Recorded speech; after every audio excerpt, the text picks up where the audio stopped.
યાત્રાધામ દ્વારકામાં વહીવટીતંત્ર ફરી એકવાર એક્શન મોડમાં આવ્યું છે। ગેરકાયદેસર ધાર્મિક દબાણ દૂર કરવા માટે તંત્ર દ્વારા બુલડોઝર કાર્યવાહી હાથ ધરવામાં આવી છે। દ્વારકા ઓખા હાઈવે પર આવેલા એક ધાર્મિક સ્થળનું ડિમોલિશન શરૂ કરવામાં આવ્યું છે। તંત્ર દ્વારા સૂચના બાદ આ કાર્યવાહી હાથ ધરાઈ છે અને આગામી 3 દિવસ સુધી આ અભિયાન ચાલુ રહેશે।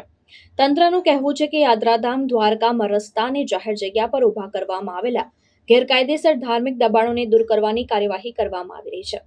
આ કાર્યવાહી દરમિયાન પોલીસ બંદોબસ્ત પણ ગોઠવવામાં આવ્યો છે, જેથી કોઈ અનિચ્છનીય બનાવ ન બને। તંત્ર દ્વારા આગામી દિવસોમાં પણ આવા દબાણ સામે કડક કાર્યવાહી ચાલુ રાખવાની તૈયારી દર્શાવવામાં આવી છે।